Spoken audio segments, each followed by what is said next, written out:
Settle in now, dear listener. Let yourself sink slowly into warmth and stillness, letting the weight of the day drift gently away. Close your eyes, breathe softly, and let your thoughts grow quiet.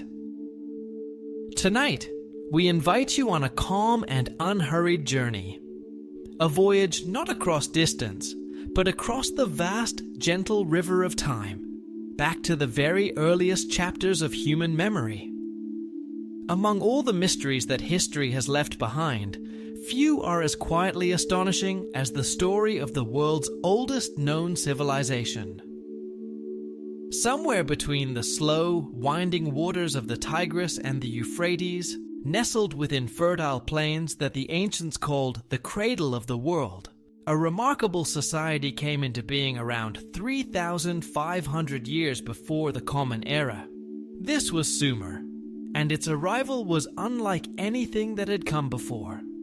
Other ancient cultures, when we trace their footprints in the soil, show us long and gradual paths, centuries of slow change, generations of quiet improvement, simple tools giving way to more refined ones, humble shelters eventually becoming villages, and villages slowly becoming towns. These are the patterns we expect. Yet, when archaeologists first pressed their brushes against the buried walls of Sumer, what they uncovered did not follow this familiar rhythm at all. In the late 19th and early 20th centuries, scholars began excavating ancient sites with names like Uruk and Eridu. They arrived expecting the usual story, primitive beginnings giving way, step by patient step, to something more complex. What they found instead was something that seemed to defy the ordinary rules of human development. The earliest Sumerian settlements were not rough or tentative. They were already sophisticated. They already contained urban planning, coordinated waterworks, large ceremonial buildings, and a system of writing. And perhaps most remarkably, none of these things seem to have grown slowly out of something simpler. They appeared in the record of the earth, almost as if they had always been there. Imagine for a moment the experience of those first archaeologists. They arrived at the excavation sites in the early morning light, when the desert air still carried a trace of coolness from the night before.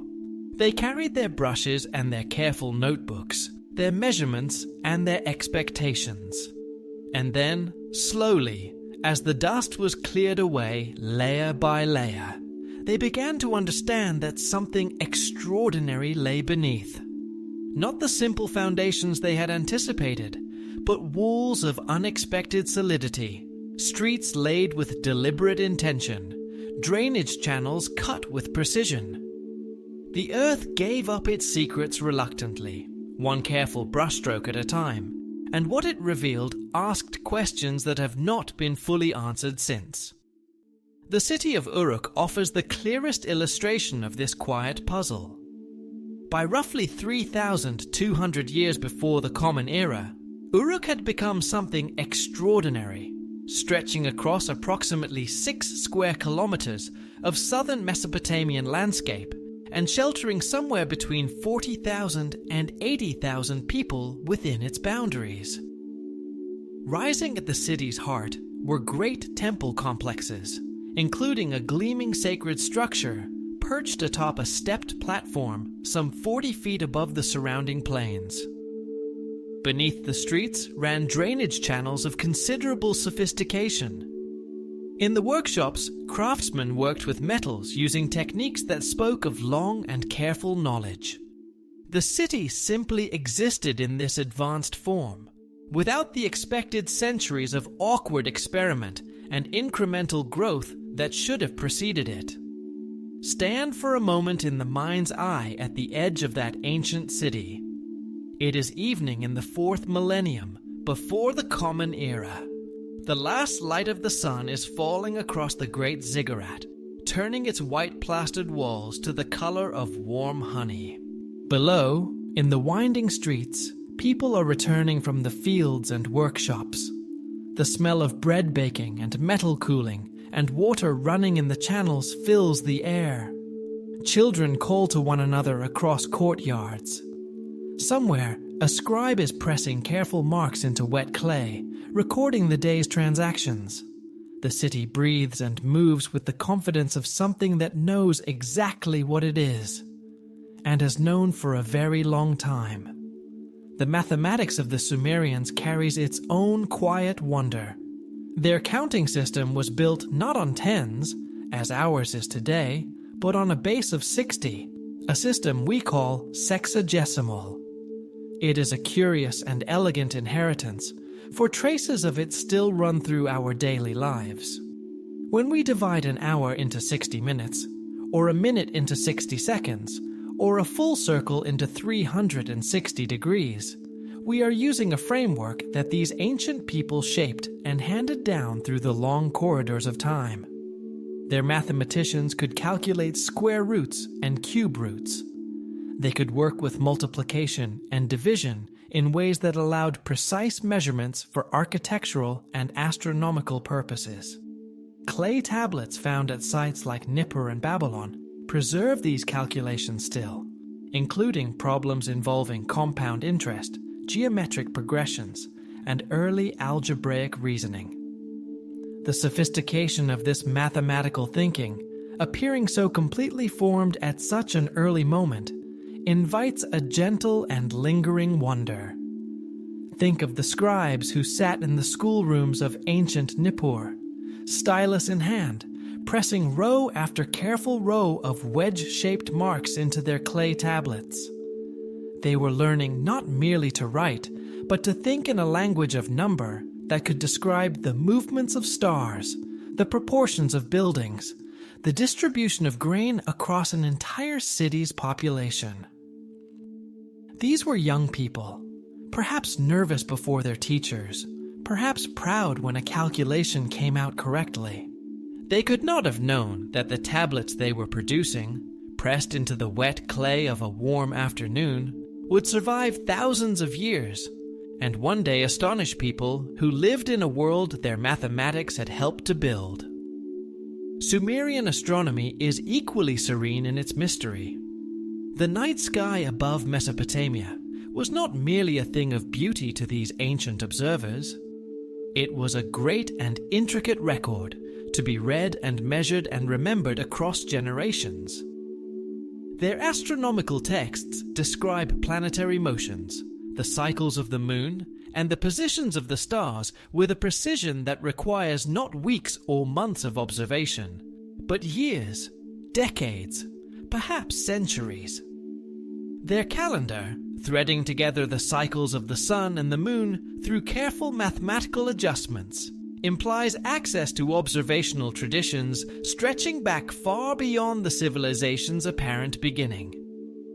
Ancient astronomical compendiums known as the Mul-Apin series catalog 66 stars and constellations with considerable accuracy and include records of the planet Venus that can only be established through at least 8 years of unbroken nightly observation. Yet these records appear already present and complete in the earliest known Sumerian texts.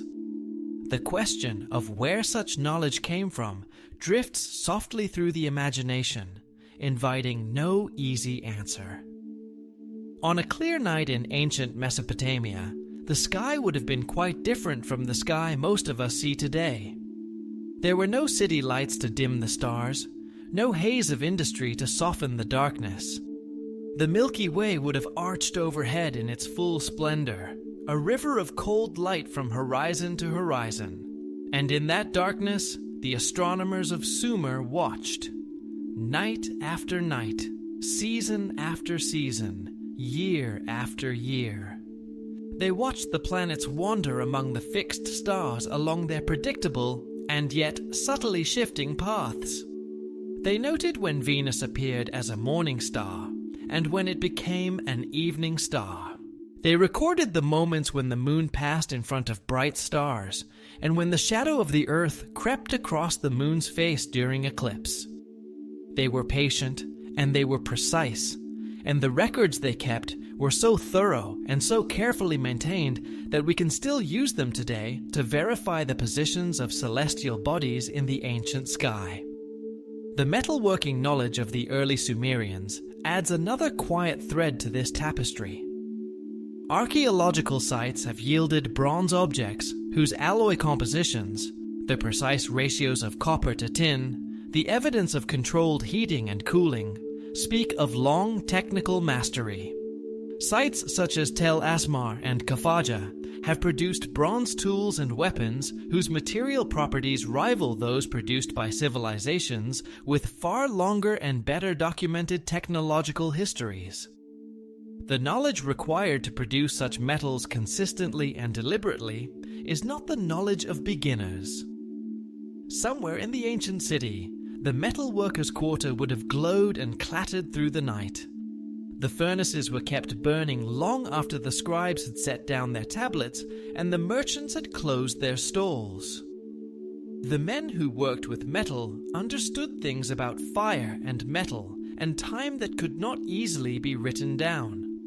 The precise color of flame that indicated the right temperature. The particular sound that cooling metal makes when it has been treated correctly. The way certain alloys feel different under the hammer from others. This was knowledge carried in the hands and the ears and the eyes, passed from master to apprentice over generations so numerous that no one could trace them back to their source. Perhaps the most evocative document that Sumerian civilization has left behind is the ancient king list, a record inscribed on various clay tablets and carved prisms across different times and places, listing the rulers of Sumer from the very earliest times down to roughly 1800 years before the Common Era. This remarkable text divides Sumerian history into two great eras, separated by an immense flood that the ancient texts describe as having reshaped the world. The rulers before the flood are recorded with reign lengths that seem, to modern eyes, impossible, thousands and tens of thousands of years each. The first ruler, Uruk of Eridu, is said to have reigned for 28,800 years. His successor, Al-Aljar, for 36,000. 8 kings together ruled for over 240,000 years before the waters came. And yet, these extraordinary figures cannot be easily set aside as simple fiction, because the very same document, when it reaches the period after the flood, begins listing rulers with ordinary human lifespans, rulers whose names and histories are independently verifiable. The compilers of this list seem to have been drawing a deliberate distinction between two different kinds of time. The scribes who copied and recopied the king list across the centuries did so with evident care. Each name was recorded in its proper sequence, each reign length preserved exactly. These were not people who thought they were writing mythology. They believed, or at least behaved as though they believed, that they were maintaining an accurate record, a chronicle of what had actually happened, in the time before the flood and in the time after. The distinction they drew between the two periods was not a mark of confusion, but of precision. They knew that the rulers of the post-flood era had lived and died within ordinary human spans of years.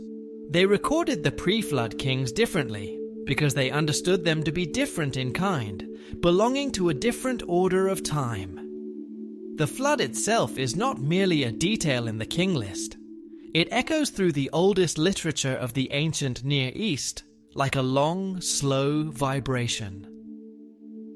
The Epic of Gilgamesh, the Atrahasis epic, and various other Sumerian and Babylonian narratives all describe a great catastrophe of water that swept away an earlier world.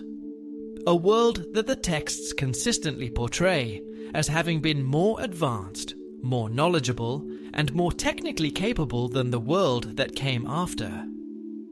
Something was lost, these stories seem to say, and what survived was only a fragment of what had been.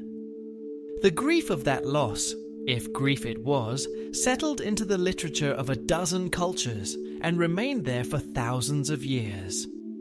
Generation after generation of scribes copied the flood stories, added details, embedded them in larger narratives, translated them from one language to another.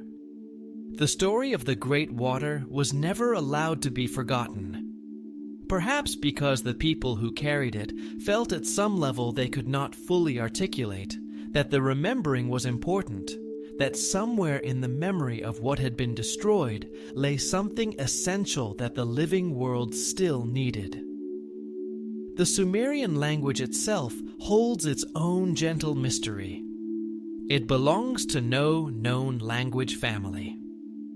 Unlike most ancient tongues, which can be traced back through time towards simpler and earlier forms, Sumerian appears in its earliest written instances already fully complex, already rich with the kind of specialized vocabulary, mathematical, astronomical, metallurgical, agricultural, that normally takes long ages of cultural development to accumulate.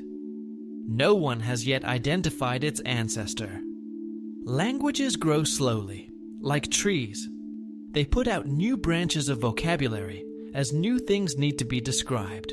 They shed old forms and develop new grammatical structures over centuries and millennia of use.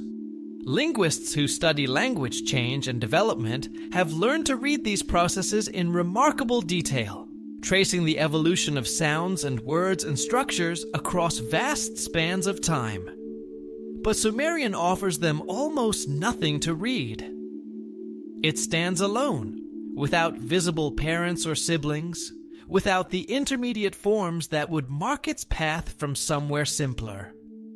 It is as though a great tree appeared in the forest already fully grown, with no sapling stage, no visible rings of growth in its trunk. The literary tradition that emerged from this culture mirrors the linguistic pattern. The Epic of Gilgamesh, portions of which date to the earliest dynastic period, displays philosophical depth and narrative sophistication that usually grows only through long cultural cultivation. Its themes, the search for meaning, the grief of loss, the confrontation with mortality, are handled with a delicacy and intelligence that feels fully matured, not tentative or experimental. Gilgamesh himself is a figure of enduring and quiet power. He is a king who has everything: strength, beauty, divine favor, a great city, and yet he is not at peace. When his closest companion dies, he discovers for the first time that he too will die, and no amount of power or achievement can undo this truth. He goes on a long journey in search of immortality, and finds, at the end of it, only the confirmation of what he already knew. The story is thousands of years old, and it is as true now as it ever was. The people who first wrote it down understood something deep and permanent about the human condition. They understood it not tentatively or approximately, but with the full clarity that usually comes only after a tradition has been thinking about a question for a very long time.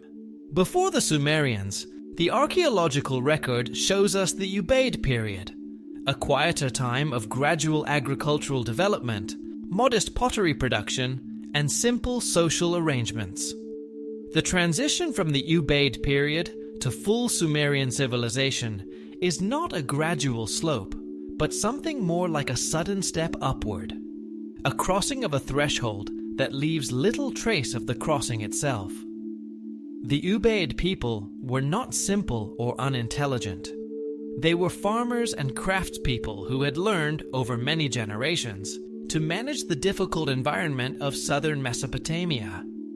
They had developed irrigation techniques that allowed them to grow crops in a landscape that received very little rain. They had created pottery of considerable beauty. They had built temples on raised platforms, establishing a religious tradition that the Sumerians would inherit and greatly elaborate. But they had not built cities. They had not developed writing.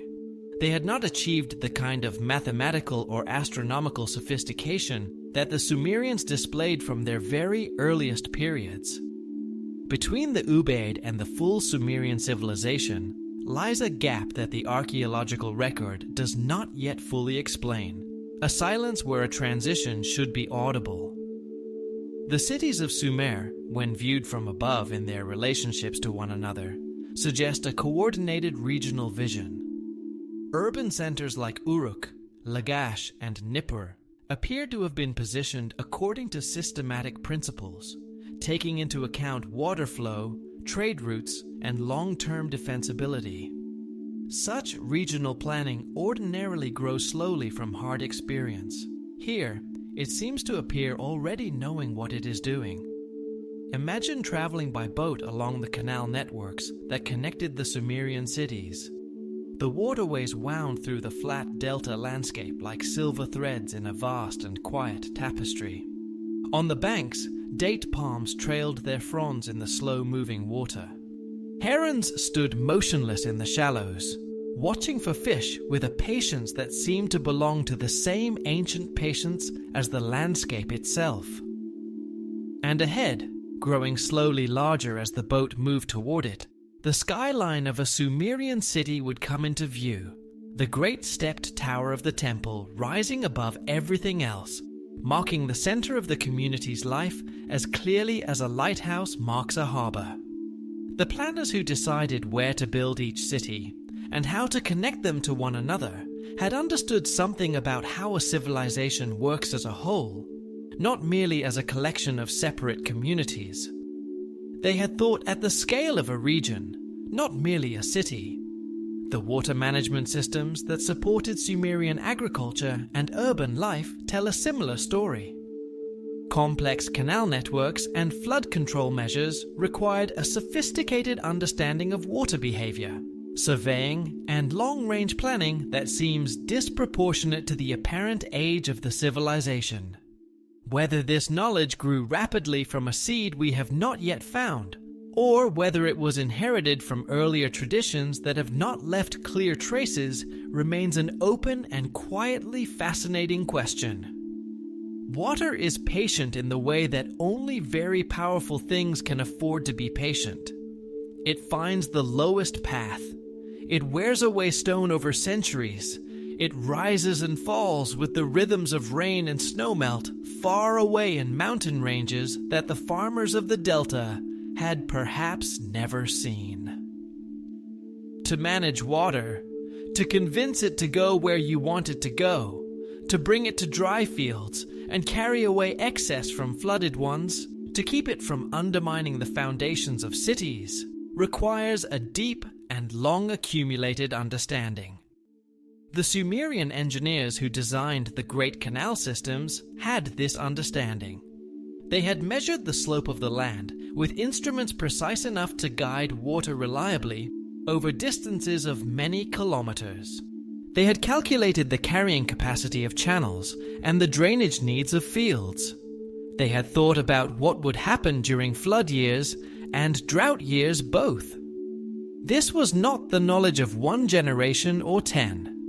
The religious and mythological literature of the Sumerians carries, woven through its imagery and stories, what some scholars have read as cultural memories of a time before. A time of greater capability and knowledge that was disrupted and partially lost. The Sumerian creation epic describes multiple earlier worlds. The gods associated with particular technologies, Enki with wisdom and craft, Inanna with the many dimensions of civilization, are consistently portrayed as beings who brought knowledge to humanity from outside, from somewhere else, from some earlier or higher source. Whether these are memories of real events or metaphors for the mysterious origins of knowledge, they return again and again with a consistency that is hard to dismiss.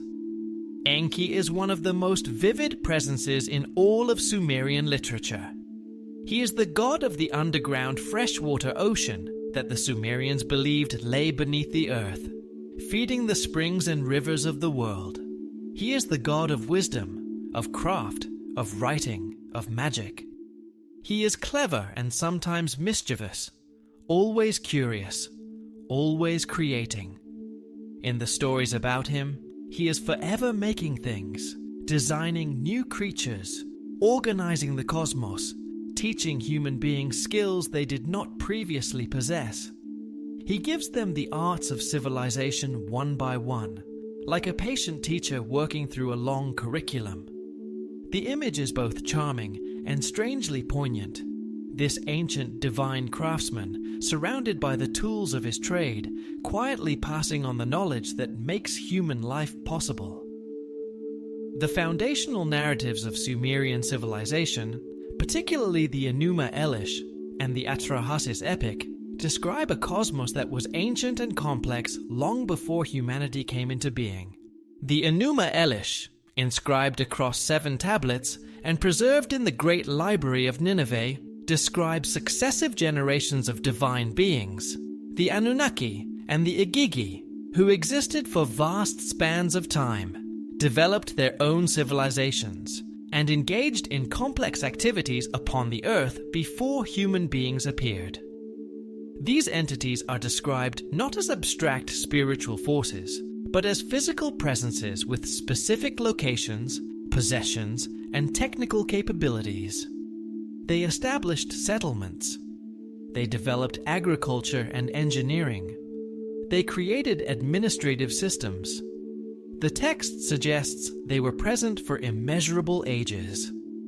The Atrahasis epic provides additional description of these pre-human activities, accounts of mining precious metals, constructing cities, and managing complex infrastructure. Cuneiform tablets from Nippur preserve extensive genealogies and function lists for these beings, assigning specific domains of knowledge to specific entities. One supervised atmospheric processes, another managed underground water and technical knowledge. A third oversaw biological and agricultural development. Across Babylonian and Assyrian libraries, thousands of tablets preserve this tradition with remarkable consistency. The great libraries of the ancient Near East were not simply collections of stories and religious texts. They were repositories of accumulated knowledge spanning generations, maintained by professional scribes who dedicated their lives to the copying and preservation of older materials. When Ashurbanipal, the Assyrian king, gathered texts from across the known world to fill his library at Nineveh, he was doing something that his civilization recognized as profoundly important, not merely collecting, but preserving. He understood that knowledge could be lost, that the catastrophes of history had already erased much of what earlier generations had known, and that what remained needed to be protected and copied and kept safe. His library held tens of thousands of tablets when it was complete, covering medicine and astronomy, and law, and history and myth.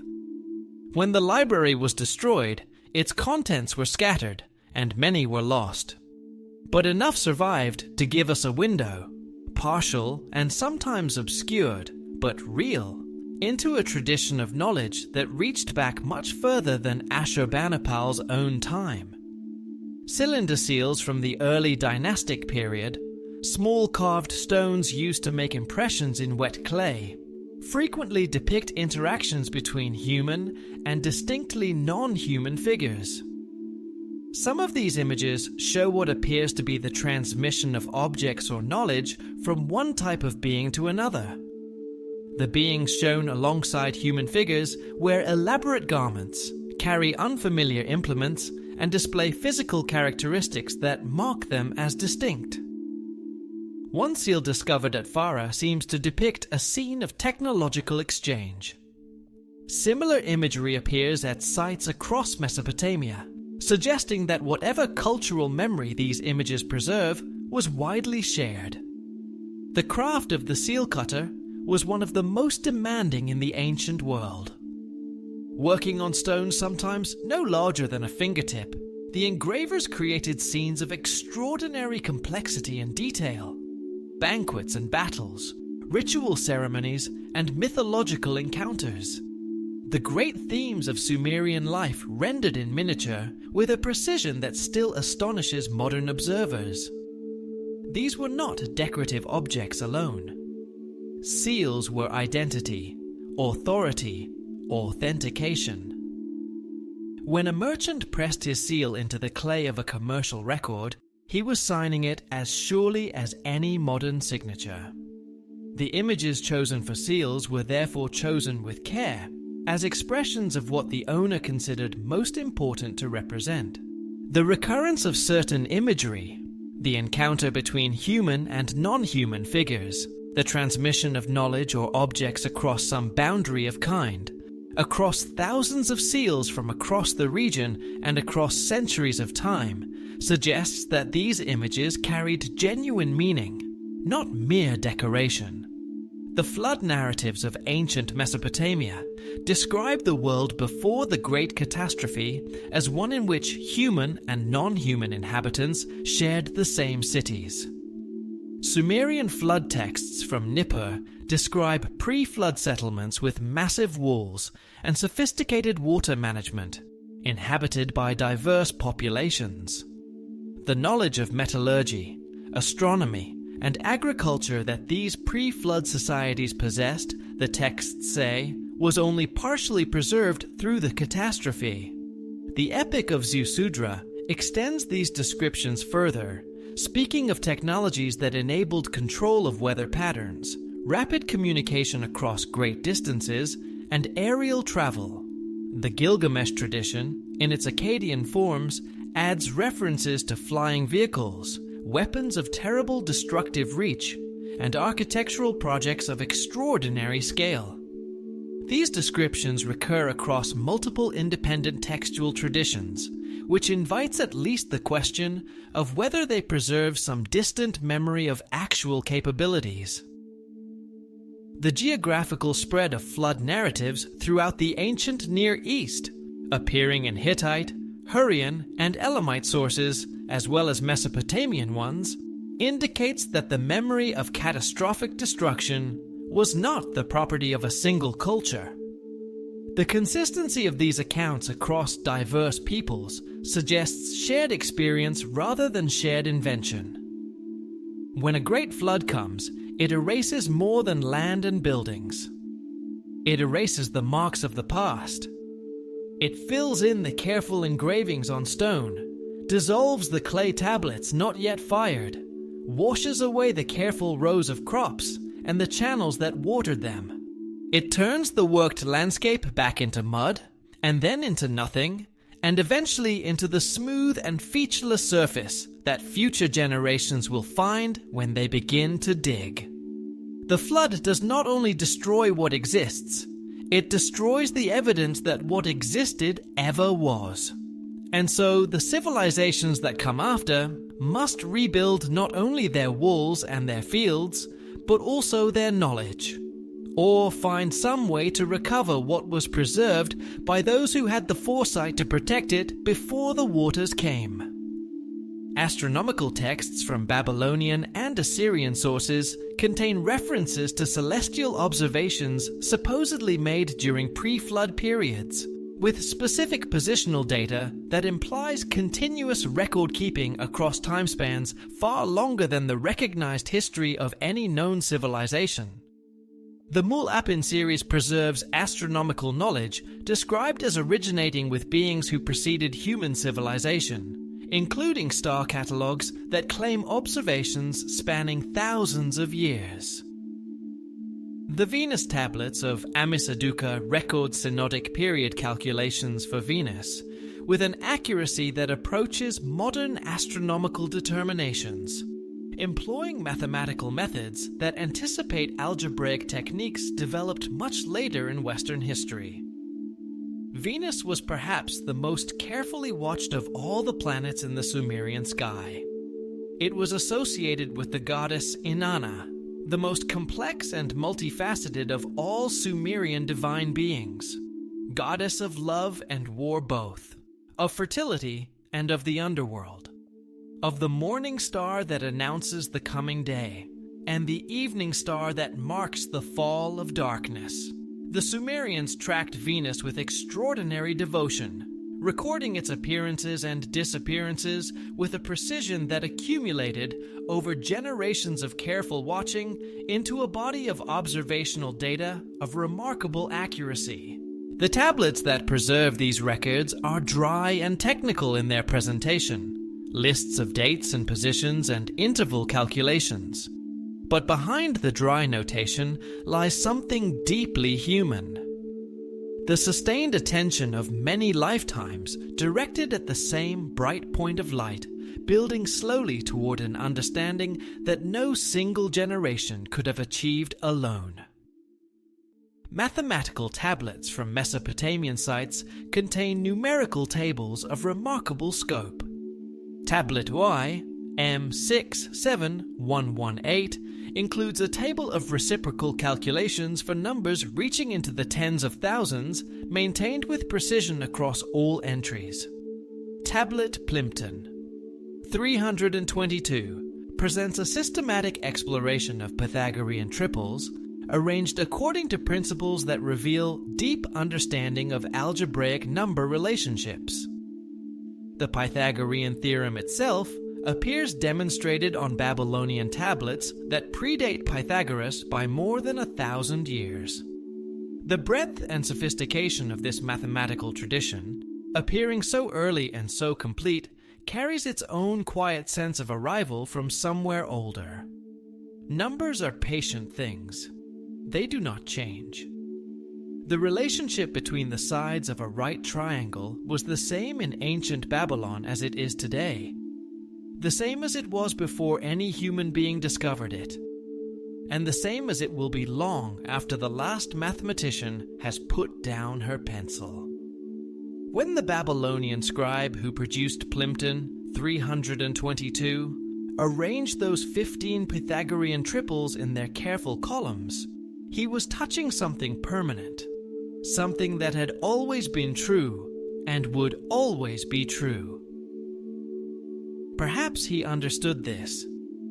Perhaps that was part of why the mathematical tradition felt so important, why it was maintained so carefully across so many centuries. In a world of floods and catastrophes and rising and falling cities, numbers remained stable. The truth that 3 squared plus 4 squared equals 5 squared could not be drowned or burned or conquered. It could only be forgotten, and then, sometimes, remembered again. The Weld Blundell Prism, discovered at Larsa and now housed in the Ashmolean Museum, presents the most complete surviving version of the Sumerian king list. Dating to approximately 2170 before the Common Era, it records the 8 pre-flood kings with their extraordinary reign lengths and describes the world they governed as one in which the earth was young and divine, and human presence overlapped. The first king, Uruk of Eridu, is credited not only with an impossibly long reign, but with specific accomplishments: irrigation systems, principles of urban organization, legal frameworks governing both human and non-human inhabitants. The details have the texture of a record rather than a myth.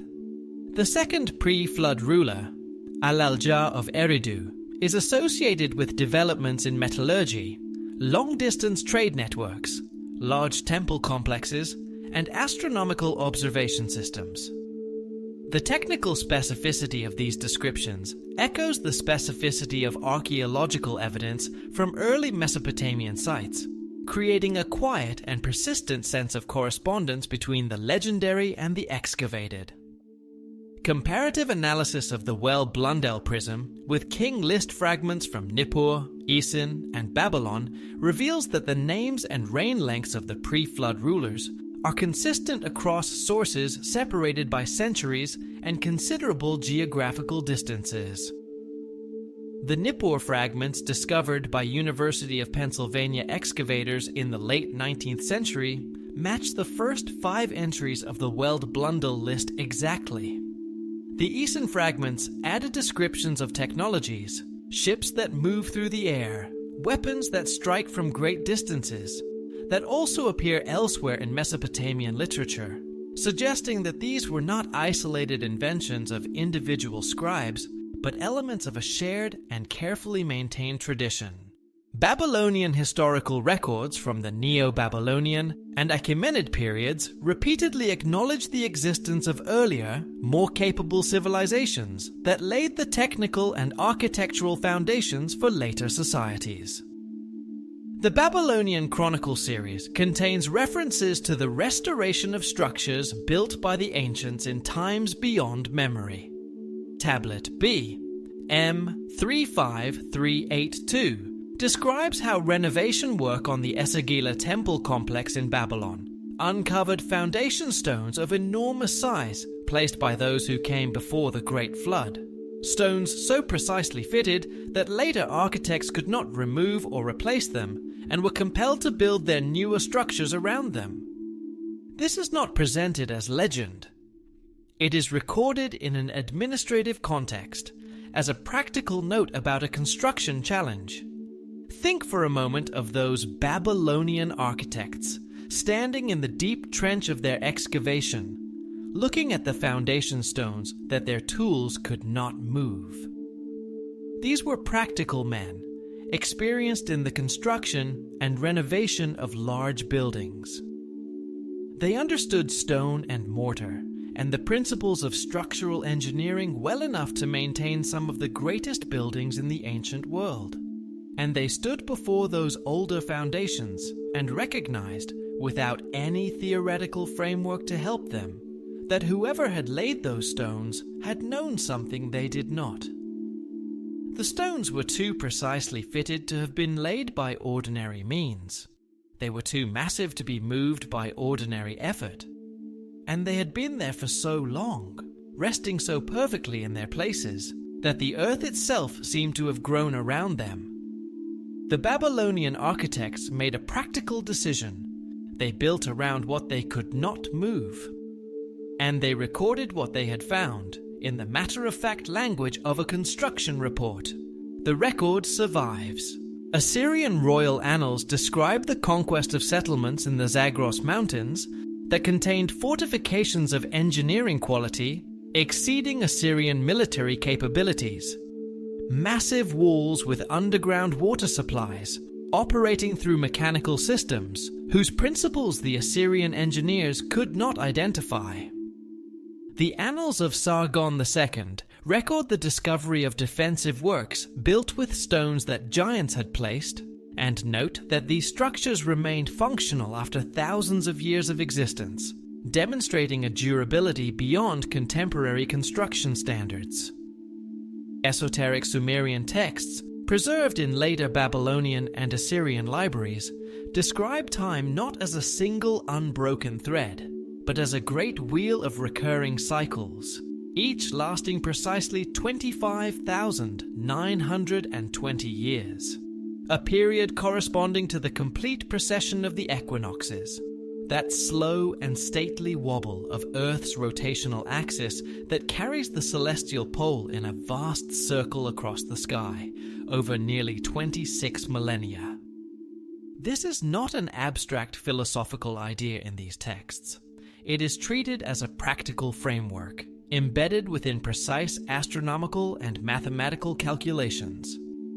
Each great cycle is divided into sub-periods, each associated with the rise and fall of specific civilizations, each culminating in catastrophic destruction followed by renewal.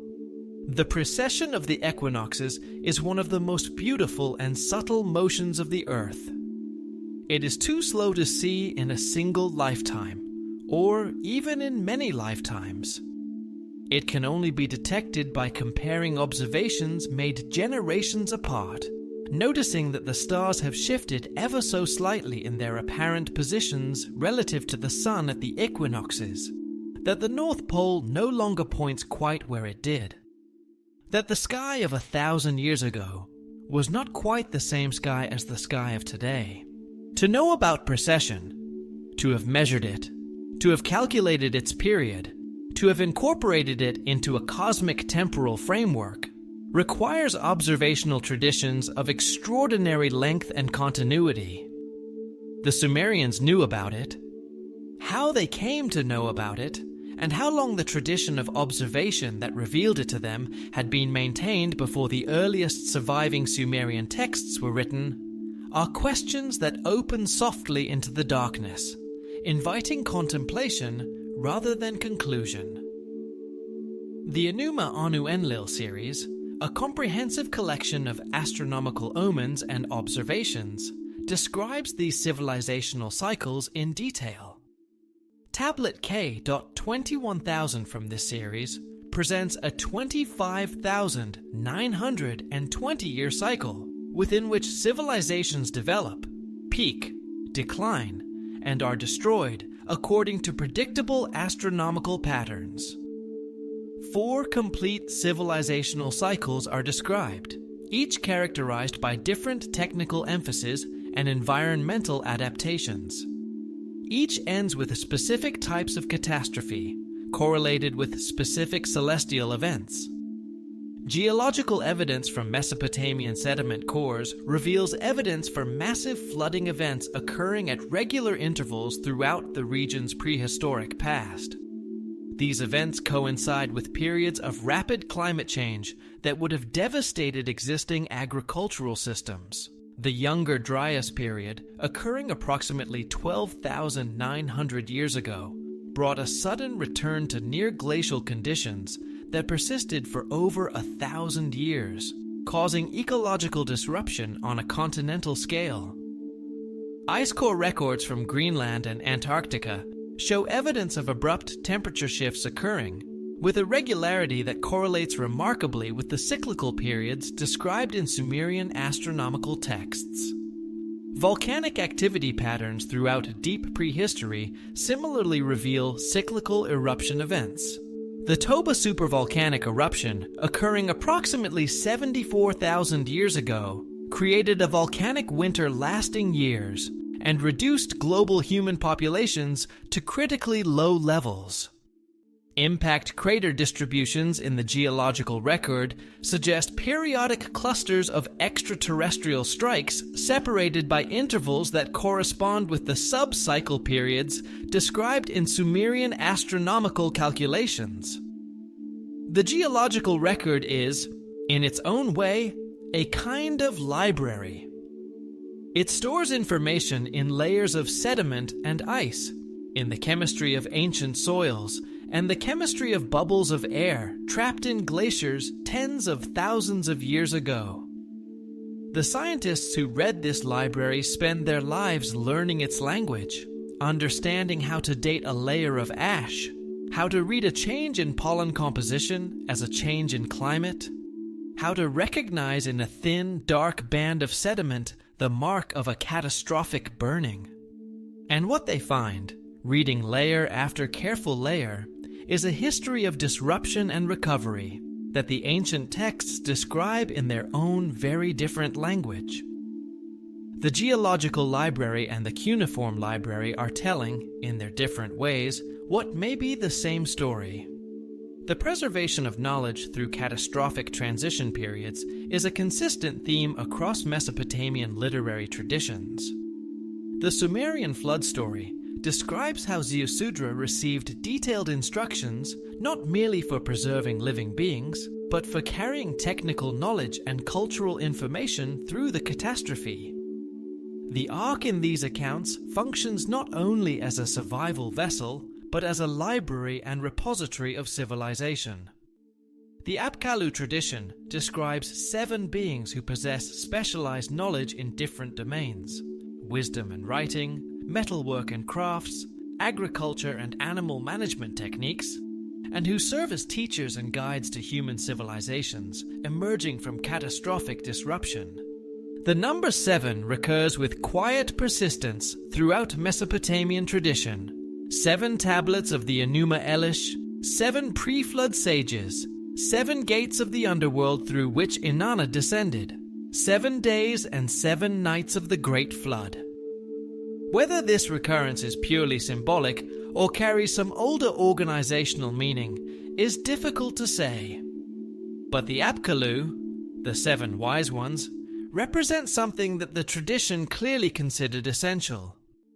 The figure of the keeper of knowledge, the one who carries forward what must not be lost. Each of the 7 had a specialty. Each was responsible for a different domain of the accumulated inheritance of civilization. Together, they covered everything necessary for a new society to begin again, with the knowledge it needed, rather than having to discover it all from the beginning. The astronomical knowledge preserved in ancient texts includes references to celestial bodies that were not recognized by modern science until relatively recent centuries.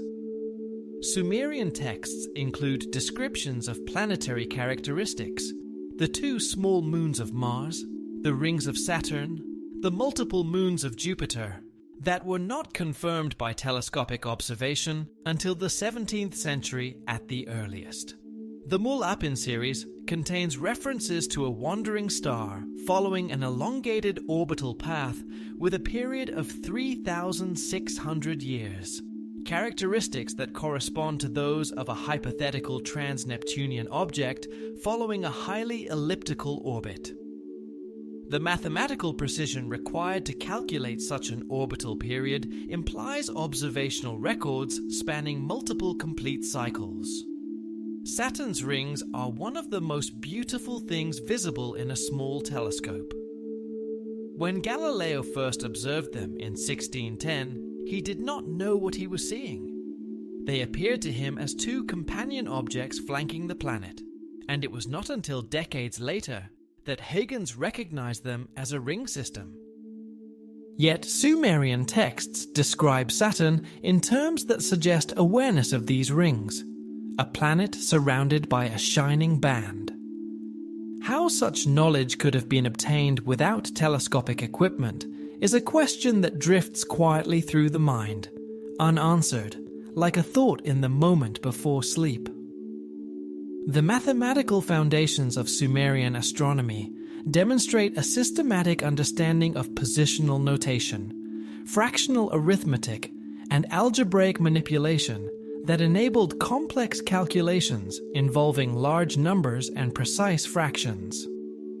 The sexagesimal number system facilitated multiplication and division of multi-digit numbers, square root extractions, and geometric progressions with an efficiency that the additive notation systems of contemporary civilizations could not match. Babylonian mathematical tablets preserve proofs and calculations that demonstrate familiarity with what we now call the Pythagorean theorem, algebraic methods, and geometric formulas for volumes and surface areas of complex 3-dimensional shapes. All appearing centuries or millennia before, these concepts were independently developed in other mathematical traditions. The metallurgical knowledge evident in early Mesopotamian artifacts includes controlled alloy compositions and heat treatment processes that require understanding of phase relationships between metals at temperatures achievable only through carefully designed furnace systems. Spectroscopic analysis of bronze artifacts from sites including Tel Asmar reveals copper-tin arsenic alloy compositions optimized for specific mechanical properties, indicating knowledge of metallurgical relationships between composition and physical behavior. Similar sophistication appears in early glass artifacts from Nippur, where deliberately introduced metallic inclusions create specific optical effects requiring understanding of refractive index and light scattering principles. The ancient glassmakers' understanding of light seems particularly remarkable when considered slowly. They knew, somehow, that certain metallic compounds introduced into glass in precisely controlled quantities would produce precisely predictable colors and optical effects. They knew that the relationship between the chemistry of their material and its behavior with light was not random, but governed by principles that could be learned and applied consistently. Whether they understood those principles in terms that would be recognizable to a modern chemist, or whether their knowledge was entirely empirical and experiential, accumulated through long generations of trial and observation, is impossible to know. But the results speak for themselves in the colors that still glow after thousands of years, in the ancient glass beads that occasionally emerge from the soil of Mesopotamian excavations. Medical knowledge preserved in Mesopotamian texts demonstrates familiarity with human anatomy and disease processes that correlates with modern medical understanding in several respects. Surgical procedures described in these texts include cataract extraction techniques, brain surgery methods that account for intracranial pressure management, and infection prevention approaches, suggesting awareness of sterile technique principles. Pharmaceutical preparations described in medical tablets incorporate multiple active ingredients combined in specific ratios that optimize therapeutic effects while minimizing adverse reactions. Formulations that reflect understanding of dose-response relationships and synergistic effects between therapeutic compounds. The Diagnostic Handbook describes symptom patterns and disease progressions with accuracy that suggests either extensive systematic clinical observation or inheritance of medical knowledge from earlier traditions. The physicians of ancient Mesopotamia occupied a complex social position. They were at once healers and scholars, practitioners and priests, people who worked with their hands, and people who maintained extensive written traditions. The tablets that preserve their knowledge describe a medical practice that combined practical pharmacology and surgery with a theoretical understanding of disease causation that attributed illness to both physical and supernatural factors. Modern readers sometimes focus on the supernatural elements and overlook the pharmacological and surgical sophistication.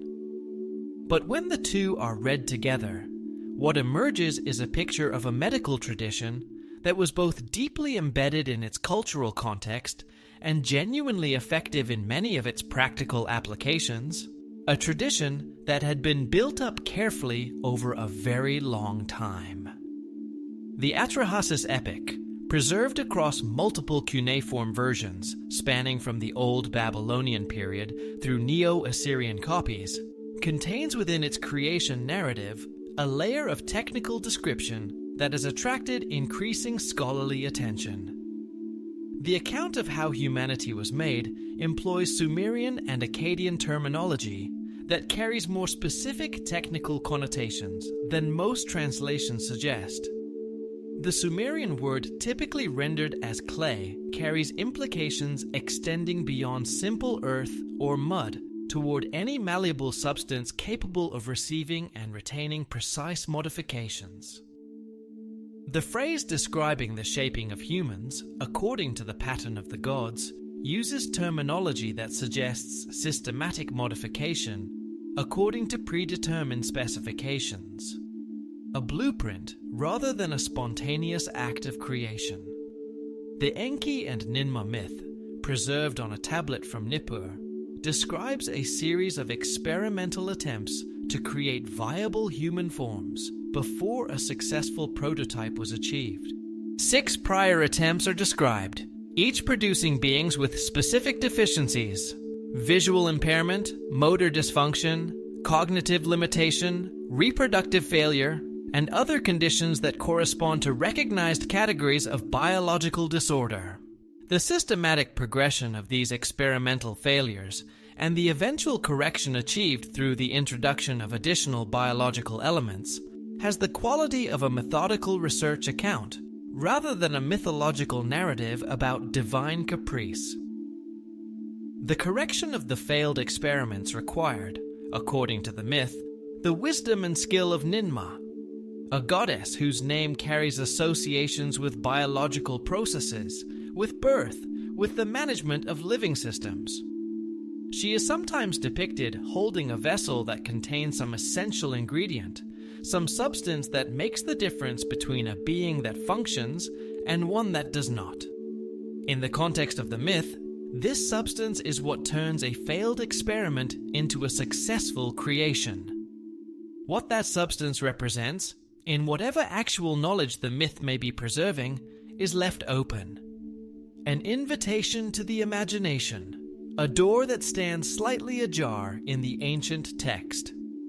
Creation narratives from cultures across the ancient world share structural and technical similarities with Mesopotamian accounts that resist easy explanation through independent invention.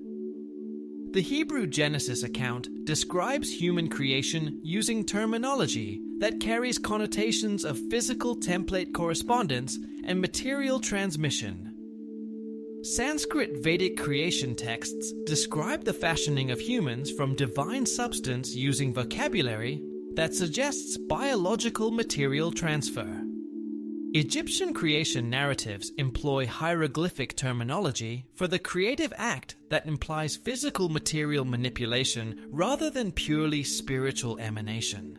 Mesoamerican creation myths from Mayan and Aztec sources describe multiple experimental attempts using different materials, producing different deficiencies, before the creation of viable human beings.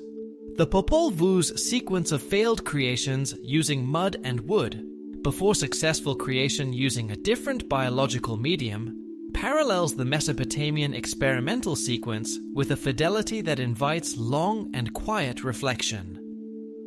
The distance between ancient Mesopotamia and ancient Mesoamerica is vast, not only in geography, but in time, in language, in every dimension of culture. The people who composed the Popol Vuh were not in contact with the scribes of Nippur. The traditions that eventually produced the Mayan creation narrative and the traditions that produced the Atrahasis epic were separated by an ocean and by thousands of years. And yet, the structural similarity between the two accounts, the sequence of failed experiments, the search for the right material, the eventual successful creation of humanity, is striking enough to pause over. It does not demand a particular explanation. It simply sits there, in the record, asking to be noticed. Flood narratives from around the world contain consistent references to genetic contamination as the primary cause of divine intervention to destroy existing civilizations. The Book of Enoch describes the offspring of unauthorized unions between divine beings and human populations as sources of biological corruption requiring drastic remedy. The Atrahasis epic implies that the selection of flood survivors was based on considerations of genetic integrity as much as personal virtue. The Epic of Gilgamesh describes the pre-flood world as populated with beings of extraordinary physical capability, giants and hybrid creatures whose enhancement, the texts suggest, was not accidental, but designed. The Apkallu, 7 beings described in Mesopotamian tradition as carrying specialized knowledge across the boundary of the Great Flood. Each possessed expertise in a distinct technical domain. Adapa specialized in wisdom and writing. Uanduga concentrated on metalwork and crafts. Enmeduga focused on agricultural and animal management techniques. The distribution of technical knowledge across separate lineages, each responsible for preserving and transmitting a particular domain of capability, suggests institutional design rather than coincidence, a deliberate architecture of knowledge preservation. This architecture of knowledge, the deliberate division of the human inheritance into separate streams, each entrusted to particular keepers, reflects a deep understanding of how knowledge works and how it can be lost. Any single tradition, however well maintained, is vulnerable to the accidents of history. A fire, a flood, a conquest, a plague. Any of these can destroy the bearers of a tradition along with the tradition itself. But if the same body of knowledge is divided among multiple independent lineages, each maintaining their portion separately, the chances that the whole will survive any single catastrophe are greatly improved. The Apkallu system, as described in Mesopotamian texts, resembles nothing so much as a carefully designed backup system for the most important data in the world. Archaeological evidence from Mesopotamian sites includes skeletal remains displaying cranial characteristics outside the normal range of human variation. Enlarged cranial capacity, unusual proportions, appearing consistently across multiple specimens in patterns that suggest systematic rather than random biological variation. Skeletal remains from Tel Es-Sawan include individuals with elongated limb proportions and modified spinal configurations distributed across the excavated population in ways that correlate with descriptions of enhanced beings found in Sumerian literary sources. The site of Göbekli Tepe, located in southeastern Turkey and dated to approximately 9,600 years before the Common Era, presents an architectural achievement that remains deeply puzzling within conventional frameworks of prehistoric development. Societies at this period are generally described as mobile hunter-gatherers, without the organizational capacity for large-scale construction projects. Yet, at Göbekli Tepe, massive T-shaped limestone pillars, some weighing up to 20 tons, were quarried, transported, and precisely erected within circular enclosures, whose geometric layout incorporates astronomical alignments based on precessional calculations spanning thousands of years. The tool marks visible on carved surfaces follow patterns of uniformity across multiple pillars that suggest standardized cutting implements of consistent precision. Ground-penetrating radar surveys of the site have identified subsurface structures extending significantly deeper than the visible monument, indicating construction phases that may predate the currently recognized chronology. Göbekli Tepe was deliberately buried. This is one of the strangest and most haunting facts about it. After generations of use, the people who maintained the site, or some later group, filled in the enclosures with rubble and soil, covering the great carved pillars completely. The burial was systematic and thorough, and it preserved the site remarkably well. But the act of burial itself is deeply puzzling. Was it ritual? Was it protective? A way of guarding the site from desecration by enemies? Was it an act of completion, a closing of a chapter? The answer, if there is one, lies buried deeper than the pillars themselves.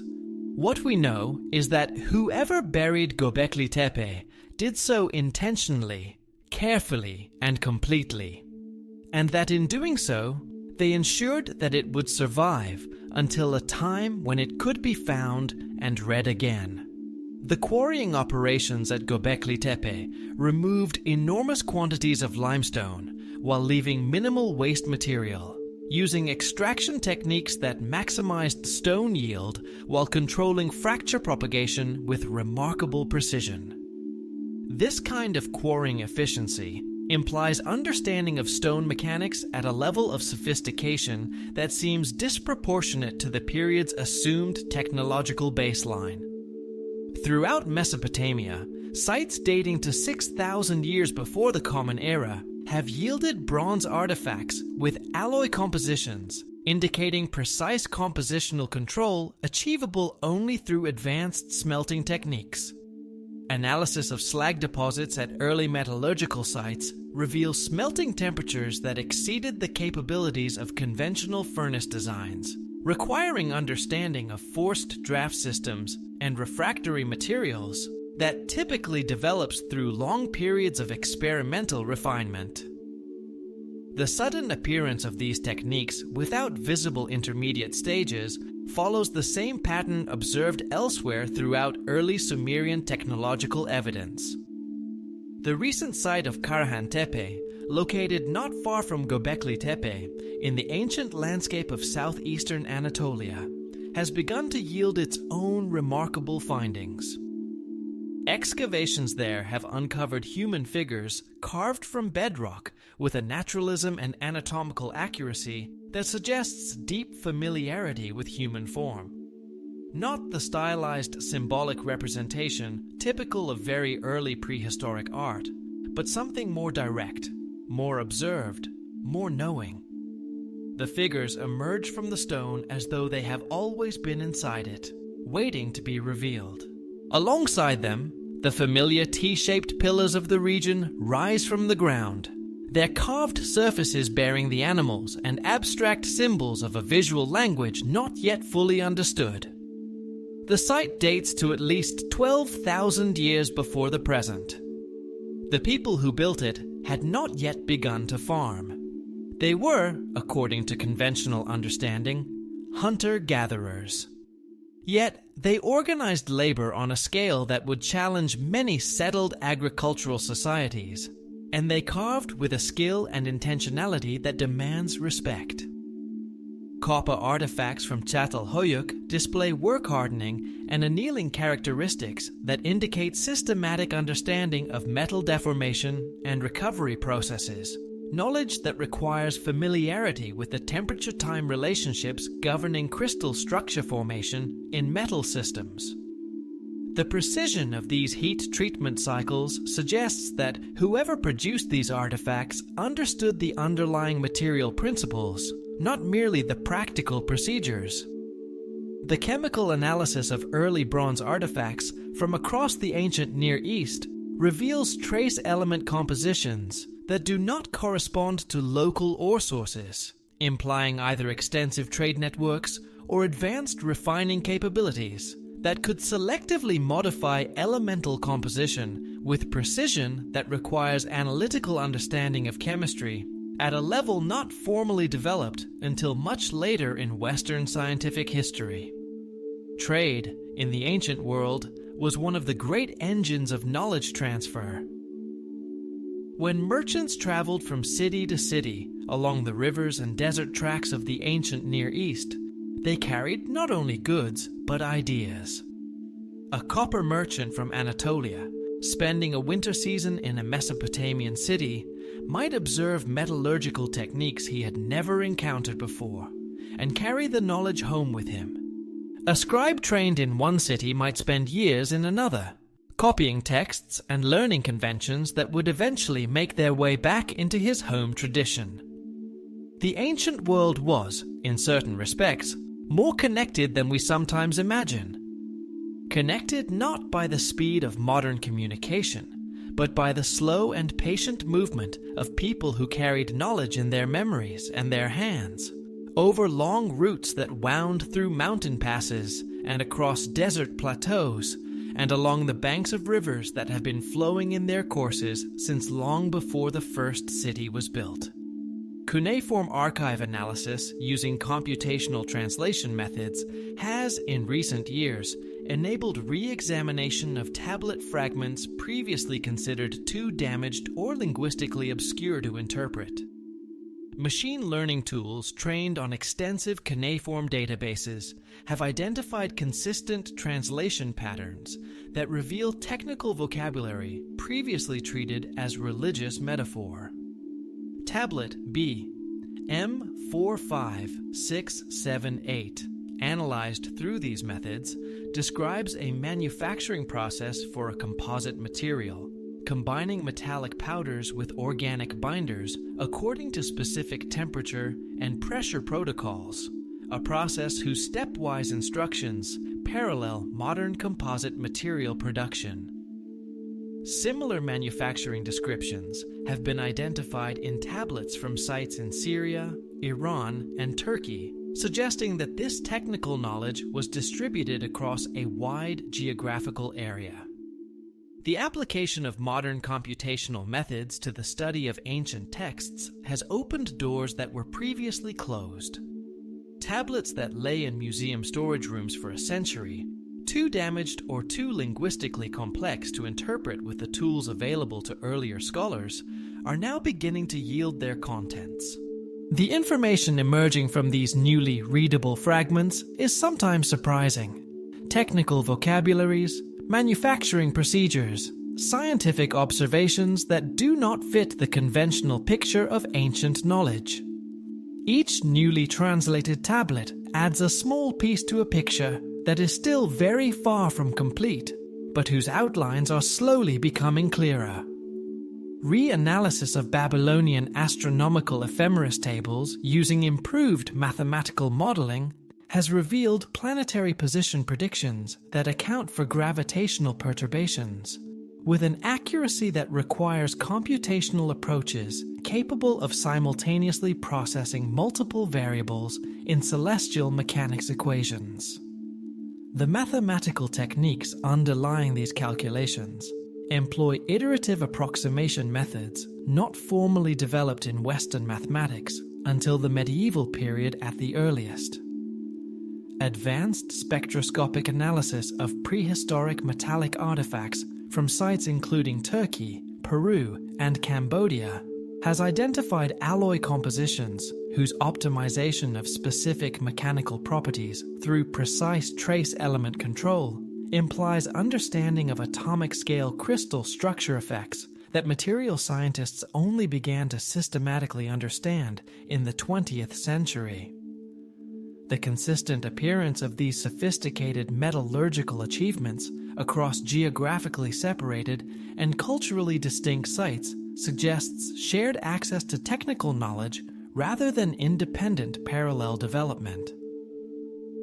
Underwater archaeological surveys off the coasts of India, Japan, and the Mediterranean have identified submerged architectural remains displaying construction characteristics that correlate with those of land-based megalithic sites. The Yonaguni monument off Japan's coast displays carved geometric features of considerable precision, with underwater erosion patterns suggesting submersion periods exceeding 12,000 years.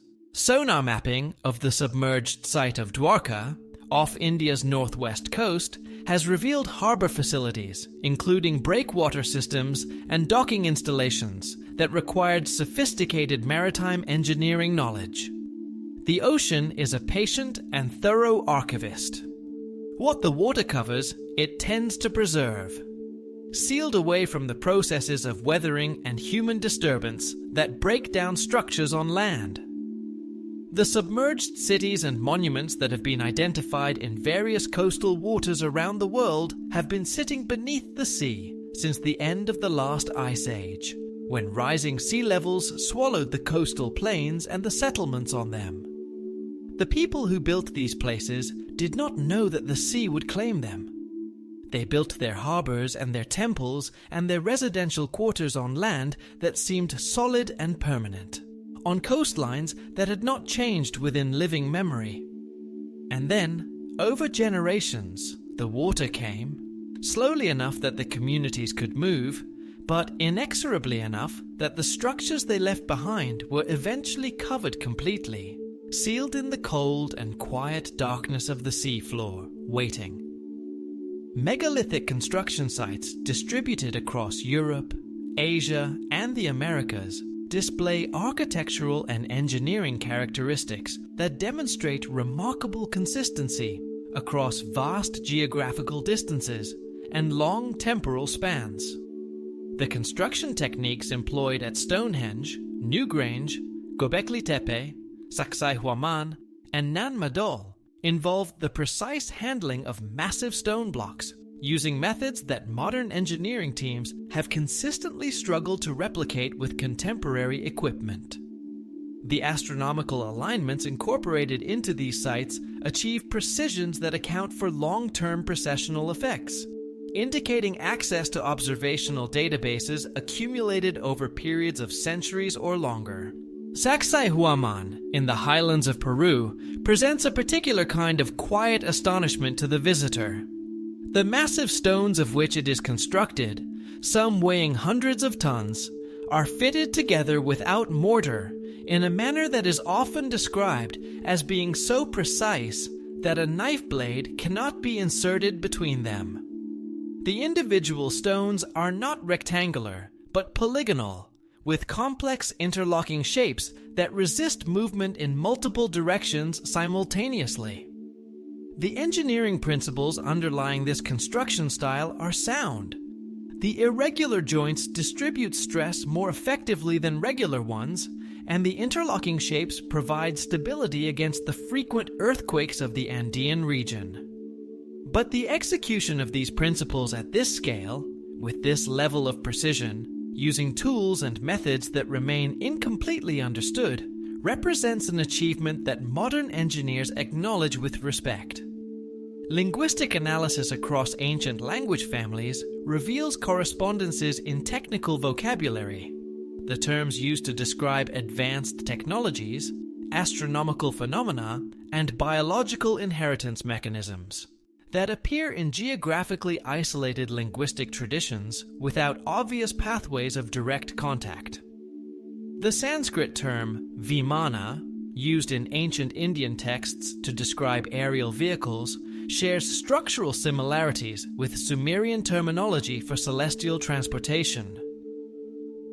Egyptian hieroglyphic vocabulary for certain advanced technical processes employs word elements that correlate with cognate concepts in Sumerian and Sanskrit contexts.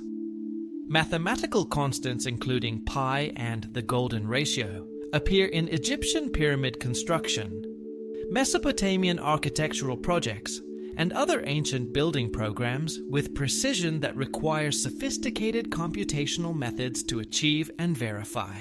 The simultaneous appearance of accurate pi calculations in Chinese, Indian, and Middle Eastern sources during overlapping historical periods suggests either remarkable independent convergence or shared access to advanced mathematical knowledge.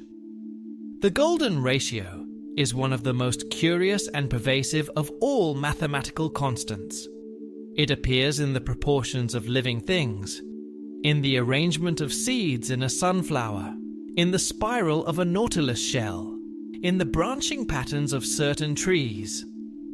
It appears in the proportions of the human body, and it appears, again and again, in the proportions of ancient architecture, in the dimensions of Egyptian temples, in the spacing of Greek columns, in the layout of medieval cathedrals. Whether ancient architects consciously used this ratio as a design principle, or whether they arrived at it intuitively by following what seemed beautiful and correct to the human eye, is a question that opens gently into the much larger question of why certain mathematical relationships feel right to us. Why the universe is built in such a way that its deep structural patterns correspond to something in human perception and human feeling. Genetic analysis of ancient DNA from sites across multiple continents has revealed unexpected correlations. Genetic markers appearing in geographically separated populations without apparent migration pathways linking them. Research from the Max Planck Institute for Evolutionary Anthropology has identified genetic sequences in ancient Mesopotamian samples, corresponding to similar markers found in prehistoric populations from Peru, Easter Island, and the Canary Islands. Some of these sequences contain elements that do not correspond straightforwardly to known human population genetics, displaying patterns that researchers have described as combining characteristics from different hominid lineages in distributions that raise questions about their origins. Easter Island is one of the most remote inhabited places on Earth. Its people arrived there across thousands of kilometers of open ocean in an extraordinary feat of Polynesian navigation. They built the famous moai, the great stone heads that stand with their backs to the sea, looking inland across the island, using techniques whose details remain partially mysterious. The largest moai weighed dozens of tons and were transported from the quarry where they were carved to their final positions along the coast through methods that researchers have debated for generations. The people who built them were isolated from the rest of the world by ocean in every direction. And yet their DNA, according to recent analysis, contains markers that link them to populations half a world away. The ocean that isolated them also, apparently, connected them. Or they carry in their genetic heritage the traces of a time before the ocean became as wide as it now seems. LiDAR surveys conducted through the forest canopy of the Amazon basin have revealed extensive geometric earthwork systems incorporating astronomical alignments and mathematical relationships that require sophisticated surveying techniques and coordinated regional planning. These earthwork patterns span hundreds of square kilometers and correlate with similar geometric configurations found at sites in Peru, Bolivia, and Ecuador, suggesting that a tradition of astronomically informed landscape engineering was distributed across a vast portion of South America during prehistoric periods. The Amazon basin, for most of modern history, has been thought of as a relatively empty landscape, a vast wilderness of trees and rivers that supported only small mobile populations living lightly on the land. The LIDAR surveys that have begun to penetrate the forest canopy in recent years have revealed a very different picture.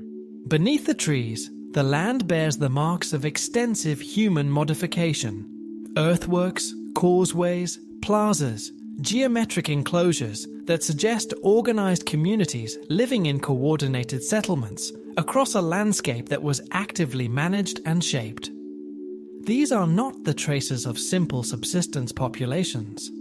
They are the traces of societies that thought at the scale of regions, that planned and built across vast areas, that understood how to use the land in ways that left permanent marks. The forest grew over them and hid them, but LIDAR has found them again, reading the subtle undulations of the ground through the canopy, as clearly as if the trees were not there.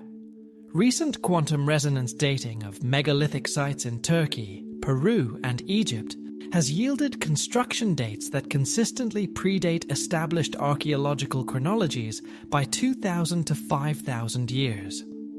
These results cluster around 12,000 to 15,000 years before the present across multiple continents, suggesting coordinated or parallel development during periods when conventional archaeological models assume only hunter-gatherer societies existed.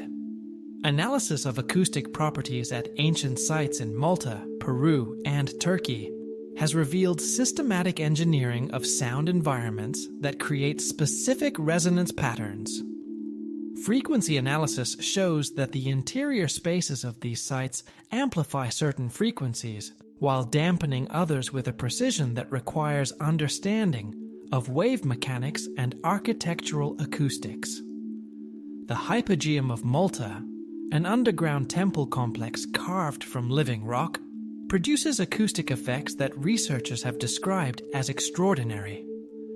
Certain chambers within it amplify the human voice to a level that seems disproportionate to the space, creating an environment in which speech or chant resonates with unusual power. The builders of this space understood, at some level, what they were doing with sound. Whether they understood it in terms that would be recognizable to a modern acoustician, or in entirely different terms drawn from a different understanding of the relationship between sound and the human body and the sacred, they built it with intention. Electromagnetic field measurements at sites in Peru, Egypt, and Turkey have detected anomalous patterns that vary according to celestial positioning and seasonal cycles, suggesting engineering systems that interact with natural energy fields according to principles not yet fully understood. Modern engineering attempts to replicate ancient construction techniques using contemporary technology have repeatedly failed to achieve the tolerances and efficiencies demonstrated at prehistoric sites. Teams equipped with modern machinery have been unable to match the stone-cutting precision, transportation methods, and construction accuracies evident throughout the ancient megalithic record. These replication failures suggest that ancient builders employed technical approaches that remain partially beyond current engineering capability in specific applications. There is something quietly humbling about this. We live in an age of extraordinary technical capability, in which human beings have traveled to the moon and mapped the human genome, and built machines that can perform calculations billions of times faster than any human mind. And yet, In certain specific applications, the builders of 12,000 years ago achieved results that we cannot consistently replicate. Not because we lack their intelligence.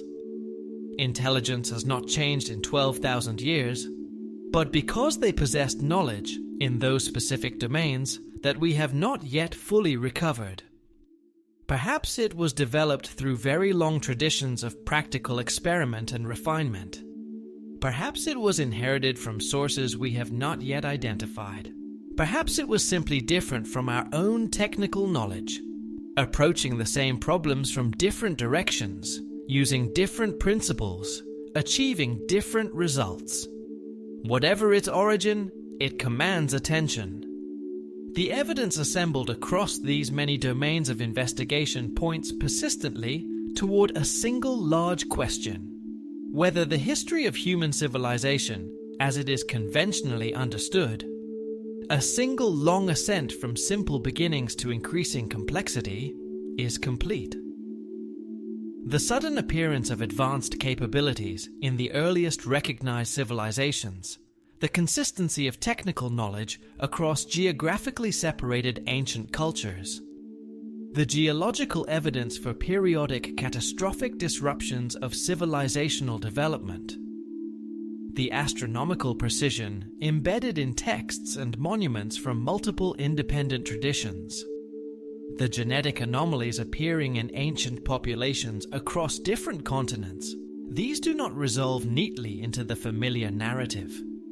They suggest instead that there may be earlier chapters, not yet fully read, in which predecessors of remarkable capability lived and learned and eventually disappeared, leaving only fragments of their knowledge behind in the soil, in the sky charts, in the stories. Rather than representing the first flowering of advanced human civilization, Sumer may be better understood as an inheritor, a civilization that received, through mechanisms not yet fully traced, the residue of something older and perhaps more sophisticated: the knowledge of mathematics, astronomy, metallurgy, medicine, and urban engineering that appears so suddenly and so fully formed in the earliest Sumerian records may reflect not invention but recovery, not beginning but continuation. This is not a troubling thought if we let it settle gently. Every generation inherits from the ones before it. Every civilization stands on foundations it did not lay, uses knowledge it did not originate, speaks languages whose deep structures were shaped by people who lived and died long before the first word of recorded history was set down. We are all inheritors. The question is only of how deep the inheritance goes, how far back the chain of learning and transmission extends before it disappears into the silence of the unrecorded past. The cyclical destruction patterns described in ancient texts correlate with geological evidence for periodic catastrophic events that have repeatedly reset global civilizational development. If these cyclical patterns operate according to predictable astronomical mechanisms, future catastrophic events may be calculable using the same mathematical principles employed by ancient astronomers. The preservation of advanced knowledge through multiple catastrophic cycles suggests institutional mechanisms that ensure technological and intellectual continuity across civilizational destruction events. And so we return gently to where we began.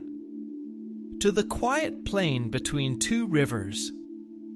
To the first city rising in the evening light. To the scribe pressing careful marks into soft clay. To the astronomer watching the movement of Venus across the darkening sky.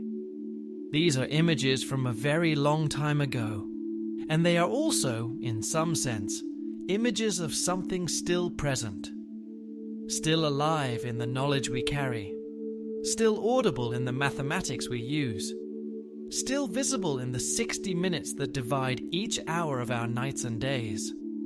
The flame of knowledge, carried through the dark intervals between civilizations, burning low sometimes but never quite going out, was burning in Sumer. It had been carried there from somewhere, by someone, through catastrophes we cannot fully reconstruct. And from Sumer, in turn, it was carried forward, into Babylon, into Egypt, into Greece, into the long chain of transmission that eventually produced the civilization in which we now live, with all its capabilities and all its uncertainties. Perhaps that is the most restful thought with which to close. We are not the beginning of the story. We are not even close to the beginning. We are somewhere in the middle, in a chapter whose full context we are only slowly beginning to understand, carrying forward a flame whose origins stretch back into depths of time that our conventional histories have not yet fully illuminated. This possibility invites not anxiety, but wonder. The human story may be longer, deeper, and richer than we have imagined. A story of cycles rather than a single line, of loss and recovery as well as discovery and invention, of knowledge preserved through catastrophe and handed forward across the dark intervals between civilizations like a flame cupped in careful hands against the wind. And with that thought, the image of knowledge carried gently forward through time, through darkness and difficulty, toward the next morning, we can let this quiet journey come to rest. Let the ancient rivers of the Tigris and Euphrates flow softly through your imagination now, murmuring past the ruins of cities older than memory. Let the stars that Sumerian astronomers watched so carefully wheel slowly overhead in their old familiar patterns. Let the question settle, unhurried, into the deep quiet of your resting mind. There is time for all the wondering. There is time. For now, let sleep come as gently as the river. Good night, and sleep well.